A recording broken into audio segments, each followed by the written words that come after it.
খড়িবাড়ির গোয়াবাড়িতে ডুমুরিয়া নদীর ধারে শনিবার সকালে এক বৃদ্ধের গলা কাটা মৃতদেহ দেখতে পান স্থানীয়রা।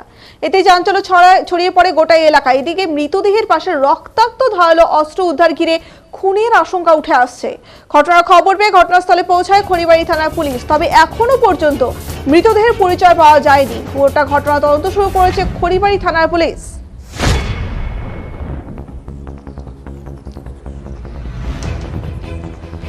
আপনাদের আবারও জানিয়ে রাখবো, খড়িবাড়ির গোয়াবাড়িতে ডুমুরিয়া নদীর ধারে শনিবার সকালে এক বৃদ্ধের গলা কাটা মৃতদেহ দেখতে পান স্থানীয়রা।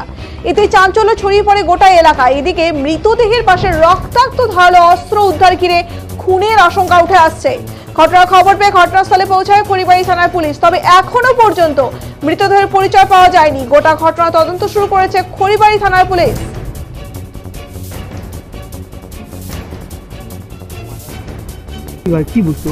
বুঝতে পারলাম, আইসে দেখতেছি একটু বুড়া মানুষকে গলা কেটে ফালায় রাখছে।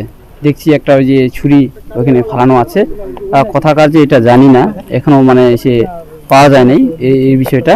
এখন যে আমাদের অফিসার বড়বাবু বললো কি আমি ফাঁসিদোয়া বিধাননগর বিজলিমুনি এখানে আমি এসে করতেছি, এখন খবর নিচ্ছি। এখানে আমাদের বড়বাবু আছে অফিসার সামনে, এখন আরো আসতেছে অনেকজন পুলিশ অফিসারগুলো আছে। কখনকার ঘটনা কিভাবে বুঝতে? এটা তো কালকে বিয়ে ছিল স্যার, রাত্রে অনেক এখনো জানতে পারি না। অনেক ঠান্ডার দিন কে বাড়াবে, কে আইনে ফালা দিছে মনে অন্য জায়গায় সেটাকে, ডেড বডিটাকে।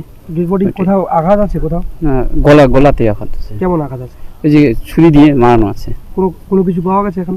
ছুরি আছে একটা ওর সামনে। তো দেখে তো মনে হচ্ছে খুন করা। হ্যাঁ, খুন করা হচ্ছে, এখানে মার্ডার হয়ে গেছে।